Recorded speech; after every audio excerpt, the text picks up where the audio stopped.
ऐसी जो राजकीय या नजूल की संपत्तियां हैं वो अधिवक्ताओं में भी आवास की सुविधा के रूप में प्रयोग की जा सकती है। प्रयागराज में 5000 वर्ग मीटर का भवन भूमि उपलब्ध है, वहां भी अधिवक्ताओं के लिए ग्रुप हाउसिंग के रूप में हम लोगों को अगर वह भूमि अलॉट की जाती है तो हमारे अधिवक्ता साथियों को बहुत बड़ी समस्याएं होंगी। अभी कुछ ही दिन पूर्व आपने इलाहाबाद उच्च न्यायालय में अधिवक्ताओं के लिए चैम्बर और पार्किंग की न केवल व्यवस्था की बल्कि उसके लिए एक बड़ी राशि अवमुक्त की है। मैं उसके लिए आपका आभार व्यक्त करता हूं। लेकिन अभी भी हमारे बैठने की सुविधा और विशेष रूप से प्रयागराज के हाईकोर्ट परिसर में रोज कोई न कोई चिकित्सा सुविधा की आवश्यकता तत्काल पड़ती है। उसके लिए भी हमारे यहाँ अस्पताल एक छोटा सा आवश्यक है। मैं मान्यवर अपनी मांगों का और उत्तर प्रदेश बार काउंसिल की समस्याओं का ज्ञापन आपके विचारण हेतु प्रस्तुत कर रहा हूं और इसी के साथ मैं पुनः जो आपने अपना महत्वपूर्ण समय इन अधिवक्ताओं को दिया है उसके लिए मैं हृदय से आभार व्यक्त करता हूं। साथ ही मैं अपनी कार्यकारिणी के सदस्यों को जो कल में बहुत बरसात हुई उसके बावजूद रात भर हमारे बार काउंसिल के सदस्य यहां पर खड़े होकर के इंतजाम किए। प्रभु से प्रार्थना है कि कुछ देर 1 घंटे बरसात रोक दें जिससे कि आज हम आपका आशीर्वाद और मार्गदर्शन प्राप्त कर सकें। मैं पुनः आप सबका आभार व्यक्त करता हूं। जय हिंद।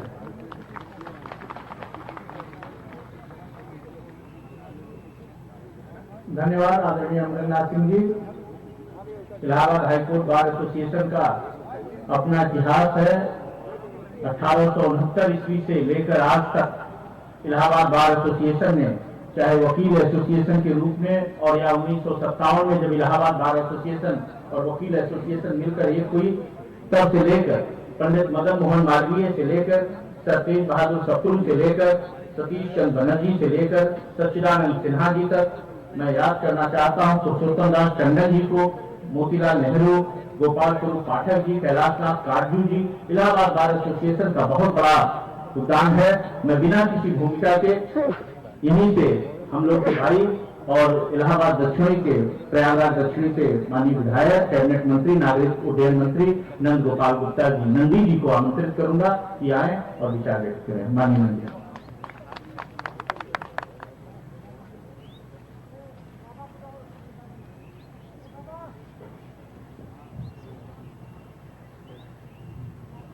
आज उत्तर प्रदेश राज्य विधि परिषद एवं इलाहाबाद हाईकोर्ट बार एसोसिएशन के संयुक्त तत्वाधान में आयोजित आज के इस अधिवक्ता समागम के गरिमा मंडल पर उपस्थित योग परंपरा के महानायक उत्तर प्रदेश को तेज गति से दिन गुना रात चौगुना जिस तरह से प्रगति कर रहा है, जिनके नेतृत्व में ऐसे हमारे उत्तर प्रदेश के यशस्वी कर्मयोगी माननीय मुख्यमंत्री परम आदरणीय योगी आदित्यनाथ जी इस मंच पर उपस्थित हम सबके लिए प्रेरणा बहुत ही सम्मानित पूर्व राज्यपाल आदरणीय केशरीनाथ त्रिपाठी जी, इसमें उपस्थित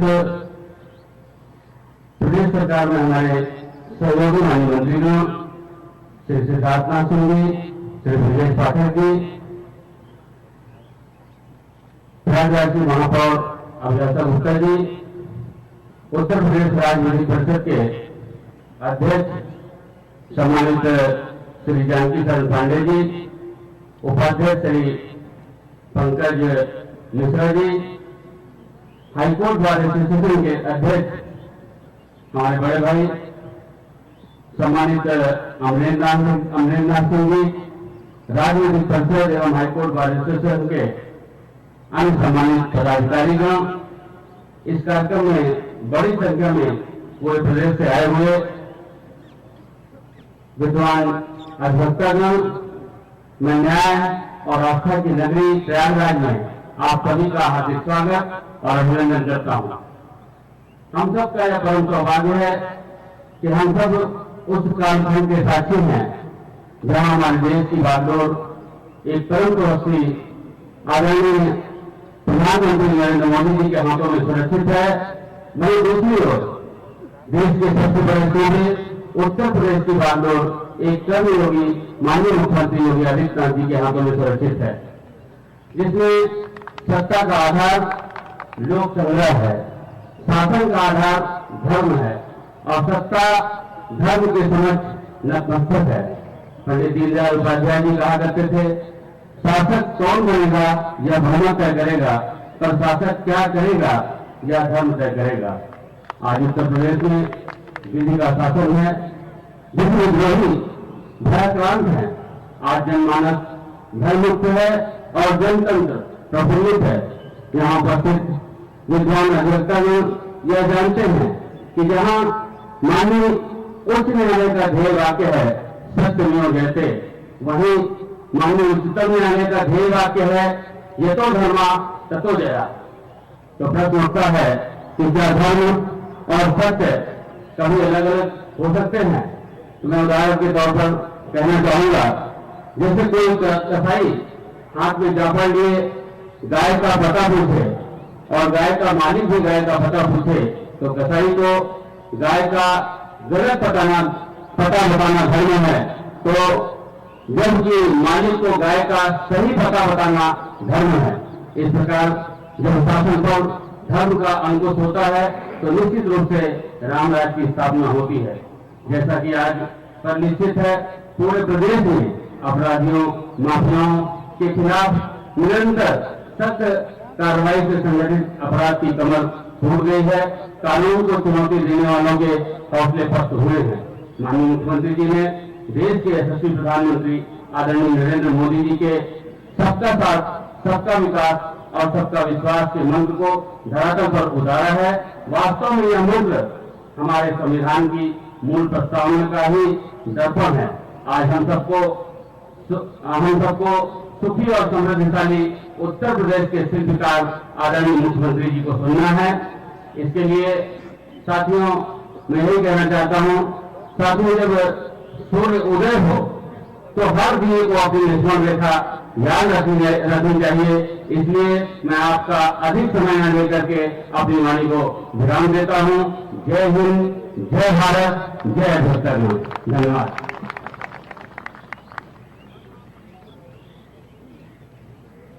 धन्यवाद माननीय नंदी जी। मैं अब सीधे यहीं के जनप्रतिनिधि भी और उत्तर प्रदेश के वरिष्ठ कैबिनेट मंत्री आदरणीय सिद्धार्थनाथ सिंह जी को मैं आमंत्रित करूंगा कि आए और अपनी बात रखें। माननीय सिद्धार्थनाथ सिंह।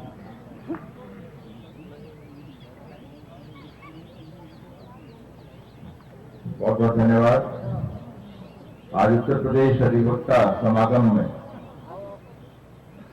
हमें अपने लोकप्रिय मुख्यमंत्री आदरणीय योगी आदित्यनाथ जी का स्वागत करने का मौका मिल रहा है और मुझे इस बात की भी खुशी है कि जिस प्रांगण में है वो एक प्रकार से मेरा घर भी है और इसलिए जो लोग यहाँ पे आए हैं वो सब मेरे अतिथि हैं, तो आप सबका भी मैं स्वागत कर रहा हूं।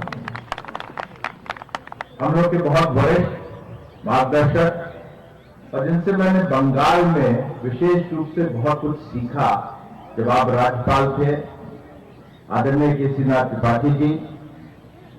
हम लोग के बीच में सहयोगी मंत्री के रूप में ब्रजेश पाठक जी, नंदगोपाल नंदी जी, हम लोग की महापौर अभिलाषा गुप्ता जी यहां पर बैठे हुए, जिनके माध्यम से ये कार्यक्रम का आयोजन हुआ है, वैसे जिनसे मेरा संपर्क रहा और उनसे बातचीत करता रहा इस कार्यक्रम के लिए, वैसे हमारे अमरेंद्रनाथ सिंह जी, जानकी शरण पांडे जी, मंच पर बैठे हुए श्रीनाथ त्रिपाठी जी, प्रशांत सिंह अटल जी और दाएं ओर जो बैठे हुए प्रभाशंकर जी और सभी मीडिया के सभी भाई बंधु, मैं ज्यादा नहीं कहूंगा, मगर अमरनाथ जी ने एक विषय उठाया चिकित्सा का, क्योंकि मैं पूर्व में चिकित्सा मंत्री रहा हूं।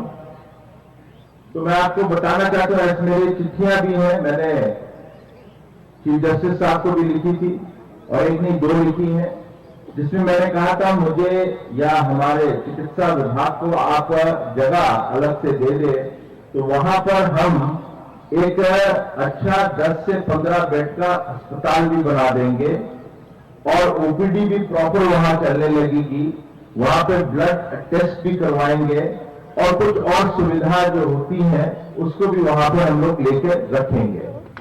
तो ये बातें मैंने कही है, अब आपने उसको छेड़ा है, मैं आपको अध्यक्ष के रूप में आपसे आग्रह करता हूं, मैं चिकित्सा मंत्री तो नहीं हूं, यहाँ का एक प्रतिनिधि हूं, मगर विश्वास दिलाता हूं कि वो जगह मिल जाएगी तो ये फैसिलिटी आपको जरूर मिल जाएगी। बाकी चीजों पर मैं नहीं कहूंगा क्योंकि वो मुख्यमंत्री जी बैठे हुए हैं, मगर ये मैंने प्रयास जरूर किया है, आपके संज्ञान में लाना चाहता था। मुख्यमंत्री जी का मैं हृदय से भी धन्यवाद करता हूं, क्योंकि जो लॉ यूनिवर्सिटी झलवा में आ रही है वो मेरे क्षेत्र में ही है, और वो जब आती है तो उससे आप सबको पता है कि कितना हम लोग सबको लाभ मिलेगा। और विशेष रूप से जो रिसर्च का एक सेंटर बनता है और रिसर्च के साथ जो आजकल एक युग चला आ रहा है, जिसके अंदर हम एक दूसरे को विदेश के कई ऐसे जजमेंट से उसके साथ लिंक कर सकते हैं, वो सब सुविधाएं यहां पर आ जाएगी, तो एक बड़ी चीज आएगी। और साथ ही साथ क्योंकि अभी लगता है झलवा जाने में हम लोग को कठिनाई होती है, मगर वो पिछले ही कुंभ में हो जाता, मगर अब की बार जो चौपट्टा से एक फ्लाईओवर बनना है जो झलवा की तरफ कालिंदीपुरम से होते हुए वहां पे जाएगा और फिर एयरपोर्ट की तरफ उसको कनेक्ट करेंगे, तो वो भी हम उम्मीद करते हैं कि जल्दी उसका जो शिलान्यास है वो जल्द से जल्द हो जाएगा। साथ ही साथ एक बड़ी समस्या रहती थी पश्चिम उत्तर प्रदेश के लोगों की, और क्योंकि मैं मेरठ का भी प्रभारी था तो वहां से भी मुझे जाता था तो वहां पे बड़ा आग्रह होता था, दबाव होता था, और मैं जनप्रतिनिधि यहीं से हूं कि वहां पे भी कुछ व्यवस्था होनी चाहिए। लेकिन वो एक समस्या उनकी जो दूर करने का प्रयास किया है, आदरणीय मुख्यमंत्री जी ने एक गंगा एक्सप्रेसवे जो मेरठ से चल के प्रयागराज तक आएगी, उसका भी जल्द शिलान्यास होने वाला है। और साथ ही साथ मेरठ से प्रयागराज का एक फ्लाइट का भी वो भी शुरू हो जाएगा, क्योंकि मेरठ में एयरपोर्ट तैयार हो रहा है, वो हो जाएगा तो समस्या किसी की नहीं रहेगी, दुनिया कम हो जाती है, और हमारा जो इलाहाबाद हाईकोर्ट है वो हमेशा चमकता रहेगा और चमकता रहेगा। मैं यही कह सकता हूं कि इस शहर के अंदर, और विशेष रूप से मैं जहां से जनप्रतिनिधि हूं, वहां की एक बहुत बड़ी समस्या होती रही, माफिया और गुंडागर्दी, और उसके लिए मैं हृदय से कोटि कोटि प्रणाम करता हूं आदरणीय मुख्यमंत्री जी का, जिस तरह से जिन्होंने बुलडोजर चलाए थे आज उनके ऊपर भी बुलडोजर चल के वो ध्वस्त हो गए।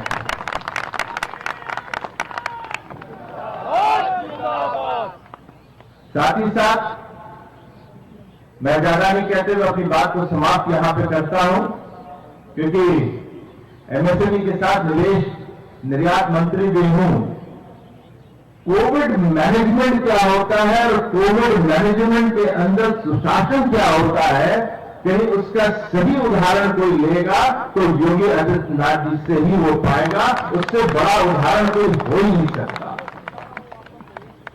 तो कल्पना नहीं करता था जब निवेश के बारे में मुख्यमंत्री जी बात करते थे और हम लोगों को मार्च के महीने में, अप्रैल के महीने में मुझे कहते थे कि निवेश की तैयारी करो, तो मुझे लगता था ये कैसे संभव होगा। मगर मार्गदर्शन इन्होंने जो दिया और फिर जिस प्रकार से निवेश के लिए अलग अलग देशों के साथ संपर्क करने का रास्ता जुड़वाया और उसके लिए डेस्क बनवाए, आज मुझे खुशी होती है कि देश के अंदर और देश से बाहर इस कोविड के दौरान हम लोग को 53,000 करोड़ के प्रपोजल्स आ गए हैं और उसमें से काफी अब क्रियान्वित भी हो रहा है। हाल में ही जो सैमसंग वाला है, सैमसंग इंडस्ट्री जो है, आप सब जानते हैं, मोबाइल लेते हैं, टीवी लेते हैं, फ्रिज लेते हैं। सैमसंग वाले चाइना के अंदर एक फैक्ट्री है जिससे वो जो आपका डिस्प्ले मोबाइल के ऊपर होता है वो बनता है। वैसी 3 फैक्ट्री है, वो चाइना में बंद होकर वो यहां पर नोएडा में लगने जा रही है। 5,000 करोड़ का है। चाइना को जवाब किस तरह से दिया जाता है उसका भी उदाहरण उत्तर प्रदेश में और योगी सरकार में मिलता है। मैं फिर से आप सबका स्वागत करता हूं। बड़ी संख्या में लोग भी आ रहे हैं और आप सभी का जो यहां पे अधिवक्ता भाई बंधु बैठे हैं, आप सबको हृदय से धन्यवाद भी देता हूं। और अपने क्षेत्र में आपसे बड़ी संख्या अब मुझे नहीं लगती कहीं और होगी। पूरे के पूरे विधानसभा महानगर में तो शहर पश्चिमी में ज्यादा है और शहर पश्चिमी में जिस प्रकार का विकास हो रहा है आदरणीय मुख्यमंत्री जी के माध्यम से, मुझे नहीं लगता कि अधिवक्ता कहीं और रहने वाला है। जो भी नया अपना घर बनाएगा वो शहर पश्चिमी बनाएगा। बहुत बहुत धन्यवाद। जय हिंद, जय भारत। धन्यवाद माननीय सिद्धार्थनाथ सिंह जी। तुम्ही ने रक्त देकर रंग के उत्सव मनाए थे, तुम्ही तो सर कफन बांधे सरे मैदान आए थे। तुम्हारे ही जलाने से जलेगी क्रांति की ज्वाला। जरूरत पड़ गई है फिर तुम्हारी आज भारत को, जरूरत पड़ गई है फिर तुम्हारी आज भारत को। मैं जब 20 साल पहले वकालत शुरू किया तो जिस विचारधारा में हम लोग काम करते थे उसके आप नेता थे और व्यवसायिक चैम्बर के जब उद्घाटन की बात आई तो हमने कहा कि इसके हाथ से कराया जाए। हम लोग सभी के प्रेरणा स्रोत वरिष्ठ अधिवक्ता गवर्नर रहे, हम लोग के बीच में हैं, 86 साल की अवस्था में भी उतने ही एनर्जेटिक हैं, उतने सरल हैं। एक बार फोन करिए, चाहे जिस जिम्मेदारी पर हो, हम लोग की बात सुनते हैं। मैं माननीय केसरीनाथ त्रिपाठी जी को आमंत्रित करूंगा इस अवसर पे अपना मार्गदर्शन दें। माननीय केसरी गलत लगा है ना? गलत नहीं लगा, बिल्कुल गलत लगा है। आप यहाँ ये आप चलिए। जबरदस्ती में उठा के लाएगा।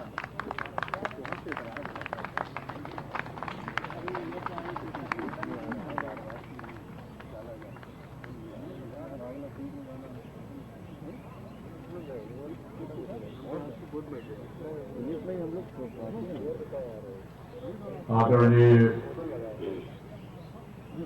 मुख्यमंत्री श्री योगी आदित्यनाथ जी, मंच पर बैठे हुए प्रदेश के मंत्री श्री सिद्धार्थनाथ जी, श्री नंदगोपाल नंदी जी, इलाहाबाद उच्च न्यायालय बार एसोसिएशन के अध्यक्ष श्री अमरेंद्र नाथ जी, बार काउंसिल के अध्यक्ष श्री पांडे जी और यहां उपस्थित बार काउंसिल और हाईकोर्ट बार एसोसिएशन के सभी पदाधिकारीगण, सदस्यगण, अधिवक्ता बंधुओं और बहनों, पत्रकार मित्रों, मैंने तो सोचा था कि आज मुख्यमंत्री जी का मार्गदर्शन प्राप्त करने वालों में मैं होऊंगा, लेकिन मुझे बुला लिया गया। मैंने इलाहाबाद हाईकोर्ट बार एसोसिएशन के अध्यक्ष के नाते और वैसे भी आप सबके बीच में रहने के कारण अधिवक्ताओं की समस्याओं को, विभिन्न समस्याओं को सुना और समझा है। अमरेंद्र नाथ जी ने उनमें से कुछ का उल्लेख किया। कोरोना काल में अधिवक्ताओं की पीड़ा बहुत उभर कर आई। और उसके निदान के लिए माननीय मुख्यमंत्री जी ने यथासमय प्रयास भी किया। लेकिन आवास की व्यवस्था, एक स्थायी कुछ निश्चित आय की व्यवस्था, यह होना अभी शेष है। अब क्योंकि मुझे अवसर दिया गया कुछ कहने का, माननीय मुख्यमंत्री जी से एक निवेदन करना चाहूंगा। मैं बिना सरकार पर बहुत डाले हुए यदि हम दृष्टिपात करें तो उच्च न्यायालय में शिक्षा संबंधी मामले बहुत हैं। मैं शिक्षा आयोग बनाने की बात अभी नहीं कर रहा हूं, लेकिन एक छोटा सा अनुरोध जिसमें शासन के ऊपर वित्तीय भार भी नहीं पड़ेगा। उत्तर प्रदेश में जितने भी मान्यता प्राप्त और सरकार से सहायता प्राप्त इंटरमीडिएट कॉलेज हैं, सबकी प्रबंध समिति में एक एक अधिवक्ता की नियुक्ति परामर्श विधि परामर्शदाता के उसमें चल जाए। कम से कम 50,000 अधिवक्ताओं को अपनी प्रतिभा दिखाने का, अपनी योग्यता दिखाने का और काम मिल जाए। मैं इसमें समझता हूं कि शासन को विचार करने की आवश्यकता है, क्या निर्णय देंगे तो माननीय मुख्यमंत्री जाने। इसी प्रकार और भी संस्थाएं हैं जिसमें कार्यरत अधिवक्ता का समायोजन बिना वित्तीय भार से किया जा सकता है। और दूसरी चीज आवास की समस्या। आवास की समस्या एक बार समाधान करने हेतु मैंने प्रयास किया था, कुछ हुआ भी, लेकिन अधिवक्ताओं ने उस समय नहीं दिया था जो फ्लैट्स बने थे। अब ज्यादा आवश्यकता है, सस्ते दर पर आवास की व्यवस्था की जाए तो अच्छा होगा। बहुत से लोग गांव से आते हैं, शहरों में किराए पर रहते हैं, तो कठिनाई होती है। कुछ इस दृष्टि से भी विचार करने की आवश्यकता है। मैं समझता हूं कि माननीय मुख्यमंत्री जी सारी समस्याओं पर ध्यान देंगे और इन्हीं शब्दों के साथ मैं अपनी वाणी को विराम देता हूं।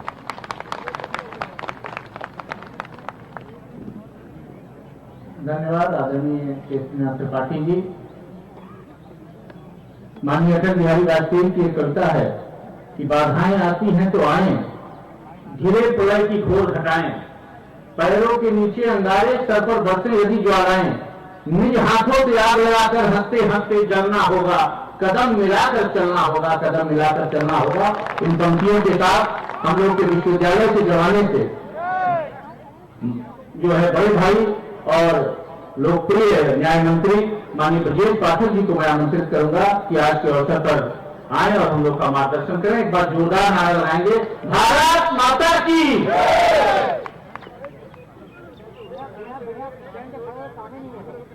उत्तर प्रदेश के यशस्वी मुख्यमंत्री, लोकप्रिय मुख्यमंत्री आदरणीय योगी आदित्यनाथ जी, वरिष्ठ मंत्री हमारे बड़े भाई आदरणीय सिद्धार्थनाथ सिंह जी, आदरणीय Nandgopal Gupta Nandi ji, bar council of India के सदस्य आदरणीय Srinath Tripathi ji, bar council UP के अध्यक्ष आदरणीय जानकी शरण पांडे जी, अध्यक्ष हाईकोर्ट बार एसोसिएशन आदरणीय अमृतनाथ सिंह जी, सचिव आदरणीय प्रभा शंकर मिश्र जी, हमारे अभिभावक जिनकी वजह से सामाजिक जीवन में, राजनीति में हम लोगों को हमेशा आशीर्वाद मिला, वेस्ट बंगाल के पूर्व राज्यपाल वरिष्ठ अधिवक्ता आदरणीय केशवनाथ त्रिपाठी जी, बीसीआई के पूर्व चेयरमैन आदरणीय विनय चंद्र मिश्र जी, सदस्य बार काउंसिल आदरणीय शिव किशोर गौर जी, सदस्य बार काउंसिल हमारे पुराने मित्र आदरणीय देवेंद्र मिश्र नगराहा जी, सदस्य बार काउंसिल आदरणीय अरुण त्रिपाठी जी,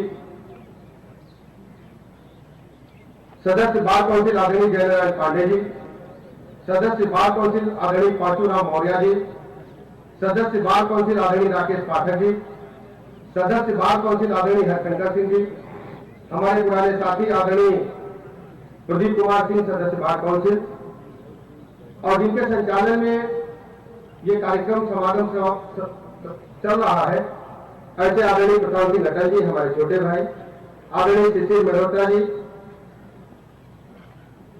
यहाँ की लोकप्रिय महापौर आदरणीय अभिलाषा गुप्ता जी, श्रीमती आशा मिश्रा जी, विभिन्न बार एसोसिएशन के सभी पदाधिकारी बंधुओं, हमारे हमसफर साथी अधिवक्ता मित्रों, आज जब इस समागम में आने के लिए मैं चल रहा था तो मेरे मन में बड़ी ऊहापोह थी कि मैं आपकी वजह से यहां खड़ा हूं। उत्तर प्रदेश के लाखों अधिवक्ताओं को मैं अपने परिवार का सदस्य मानते हुए यहां पर खड़ा हूं। माननीय मुख्यमंत्री जी ने मुझे आप ही के कार्य का विषय देखने के लिए कार्य सौंप रखा है। मैं माननीय मुख्यमंत्री जी को अधिवक्ता परिवार में बांटकर के बहुत ही खुश हूं और मैं कहना चाहता हूं कि उत्तर प्रदेश का लाखों अधिवक्ता अपने लोकप्रिय मुख्यमंत्री जी के साथ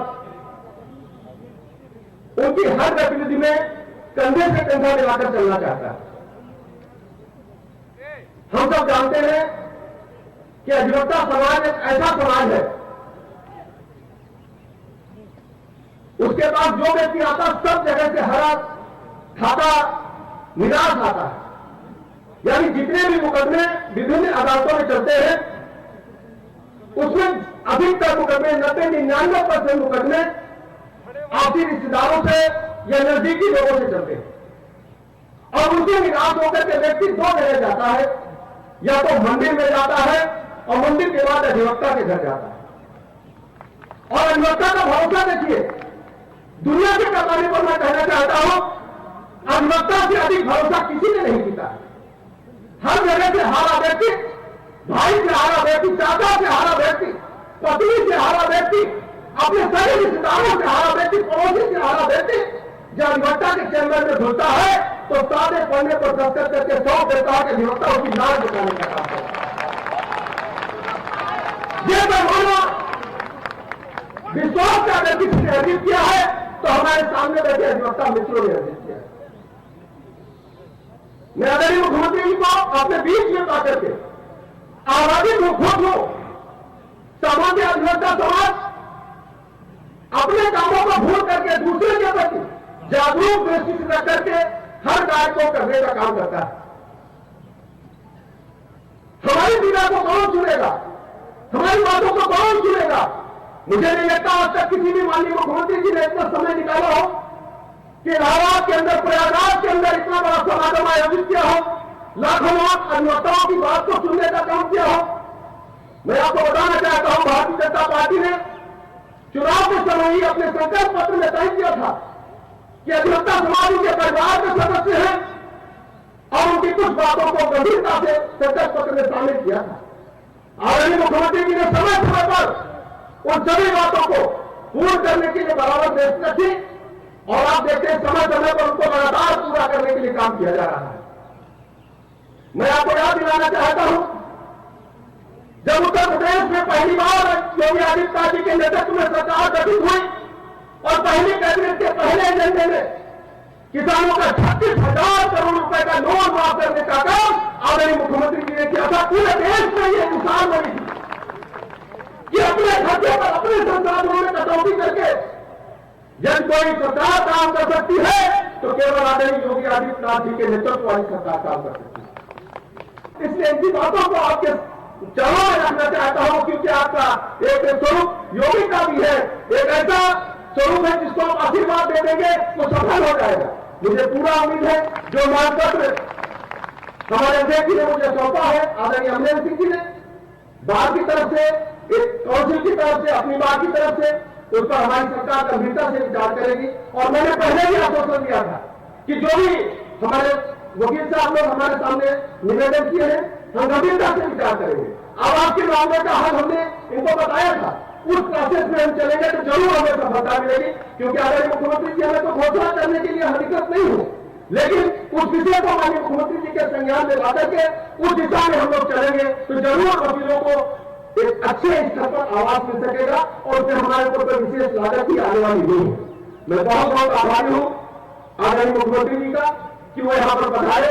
ज्यादा मत लेते हुए मैं उम्मीद करता हूँ आदरणीय मुख्यमंत्री जी जरूर कुछ न कुछ आज ऐसा कहेंगे कि अधिवक्ताओं के हृदय में आज एक ऐसी बात कर देगी कि जो कोरोना और बरसात के कारण आप लोगों को सुविधा हुई, जो कष्ट हुआ है, जो ये जहां लोग बैठे नीचे कीचड़ है, सब भूल जाएंगे और माननीय मुख्यमंत्री जी जरूर कुछ न कुछ आशीर्वाद देंगे।